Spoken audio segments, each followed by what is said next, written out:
Sebelum masuk ke pembahasan lebih lanjut, penting untuk memahami latar belakang mengapa sistem bermadhab hadir dalam Islam. Sekarang saya akan menjelaskan latar belakang tersebut. Islam sebagai agama yang sempurna telah menetapkan sumber hukum yang menjadi pedoman hidup umat muslim, yaitu Al-Quran dan As-Sunnah. Namun dalam penerapannya, di berbagai ruang dan waktu, umat Islam menghadapi beragam situasi yang tidak semuanya secara eksplisit dijelaskan dalam kedua sumber utama tersebut. Oleh karena itu, muncullah ijtihad para ulama dalam menggali hukum-hukum syariat berdasarkan metodologi tertentu. Hasil ijtihad ini kemudian membentuk sistem hukum Islam yang dikenal dengan istilah madhab. Bermadhab berarti mengikuti dan berpegang pada pendapat seorang imam mujtahid dalam memahami dan mengamalkan ajaran Islam. Dalam sejarah Islam, lahir 4 madhab fikih utama yang diikuti mayoritas umat Islam Ahlus Sunnah wal Jamaah, yaitu madhab Hanafi, Maliki, Syafi'i, dan Hambali. Masing-masing madhab memiliki metode istinbat hukum atau penggalian hukum yang khas dan sesuai dengan kondisi geografis umat Islam pada masa itu.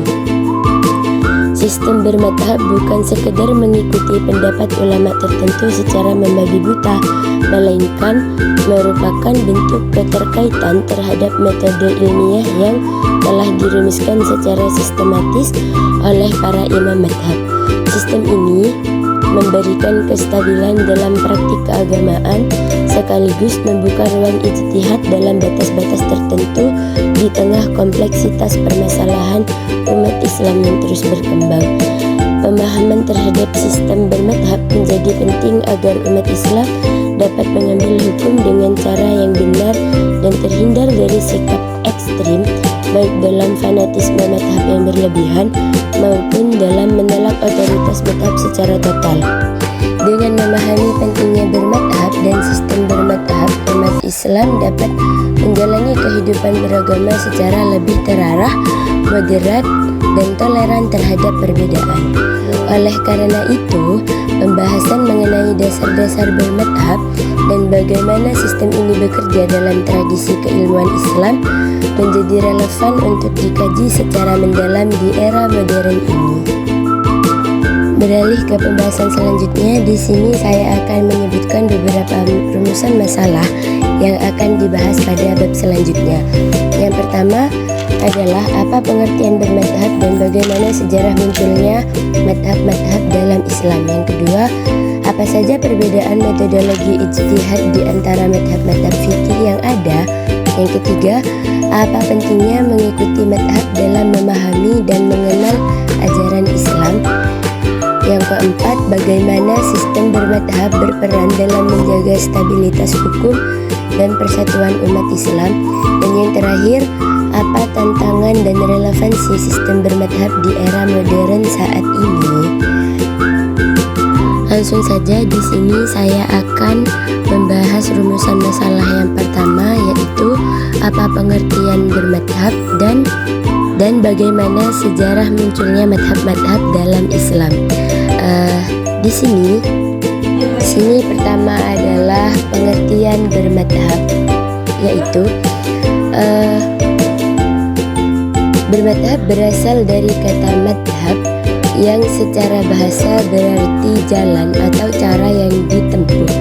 Dalam konteks fikih Islam, madhab merujuk pada metode dan pendapat hukum yang dikembangkan oleh seorang ulama mujtahid dalam menggali hukum syariat dari Al-Quran dan Sunnah, serta sumber hukum lainnya seperti ijma, qiyas, istihsan, dan sebagainya. Bermadhab berarti mengikuti pendapat seorang imam mujtahid atau salah satu madhab tertentu dalam memahami dan menjalankan ajaran. Hal ini bukan sekedar mengikuti pendapat personal, tetapi mengikuti metodologi ilmiah yang telah disusun secara sistematis.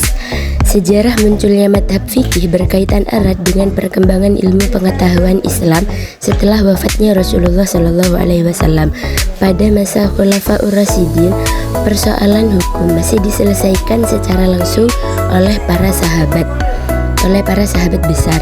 Namun, seiring meluasnya wilayah Islam dan kompleksitas permasalahan hukum yang timbul, maka muncullah ulama-ulama besar yang menetapkan metode ijtihad masing-masing. Inilah yang melahirkan berbagai madhab fikih yang akhirnya disistematisasi menjadi 4 madhab utama, yaitu madhab Maliki, Syafi'i, dan Hambali.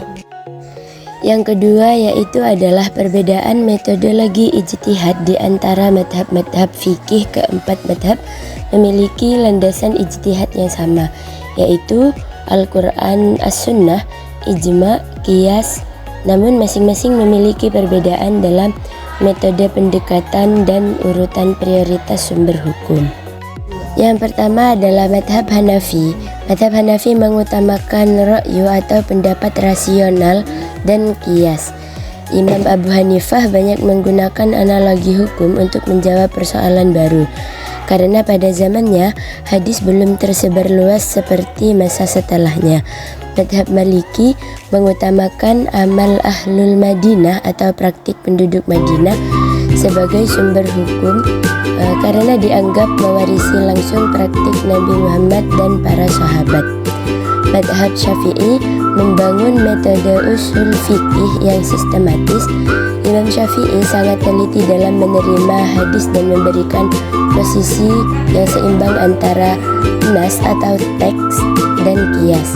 Madhab Hambali lebih literal dan sangat mengutamakan hadis. Imam Ahmad bin Hambal lebih berhati-hati dalam menggunakan qiyas dan lebih mengutamakan atsar atau perkataan sahabat. Perbedaan metodologi ini bukan bentuk pertentangan, melainkan sebagai bentuk keyakinan intelektual Islam. Selanjutnya adalah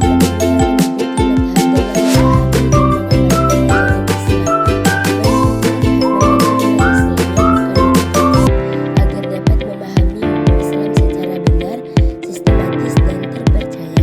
Karena madhab disusun oleh ulama besar yang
hukum yang rasional dan sistematis, sehingga keputusan hukum yang dihasilkan memiliki legitimasi ilmiah. Dengan demikian, sistem bermadhab menutup celah munculnya hukum-hukum baru yang tidak berdasar, yang bisa mencederai kemurnian ajaran Islam dan menciptakan instabilitas dalam masyarakat. Selanjutnya adalah relevansi sistem bermadhab di era modern.